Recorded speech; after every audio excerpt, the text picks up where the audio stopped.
বিকেল হয়তো 5টা বাজে, রবিবার।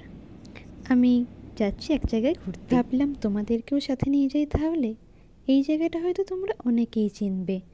এটা হাওড়ার রামরাজাতলার রাম মন্দির। মন্দির প্রাঙ্গণে প্রথমেই ঢুকতে তোমাদের বাঁদিকে চোখে পড়বে একটা বজরংবলী, বিশাল বড় বজরংবলীর একটা মূর্তি, এবং তারপরেই দেখতে পাবে রাম ঠাকুর। রাম এবং সীতা এখানে দুজনেই বিরাজমান। এই রাম মন্দিরে শুধু রাম, সীতা, হনুমানজি আছে তা কিন্তু নয়, আরও অনেক রকমের ঠাকুর আছে এখানে, যেমন বামন অবতার, মা লক্ষ্মী, শিব ঠাকুর, নারায়ণ, এছাড়াও আছে আরও নানা রকমের ঠাকুর। এই মন্দির কিন্তু প্রায় 300 বছরের পুরনো। এখানে কিন্তু সারা বছর রাম ঠাকুরের পুজো হয় না, মাত্র 4 মাস এখানে পুজোটি হয়।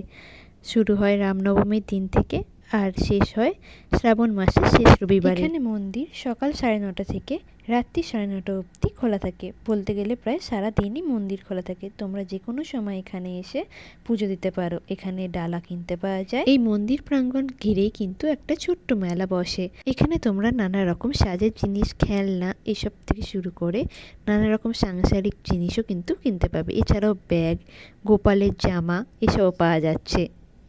আর দামগুলোও কিন্তু সাধ্যের মধ্যে, একটু দরাদরি করলে সেটাও কম হয়ে যাচ্ছে।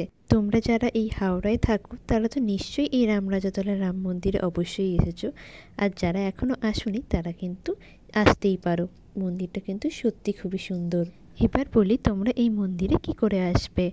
তোমরা যদি হাওড়া থেকে ট্রেনে আসতে চাও তাহলে রামরাজাতলা স্টেশনে নেবে 5 মিনিট হাঁটা পথ। যদি বাসে আসতে চাও তাহলে হাওড়া থেকে 52 নাম্বার বাস ধরলেই একদম রামরাজাতলার সামনেই নামিয়ে দেবে।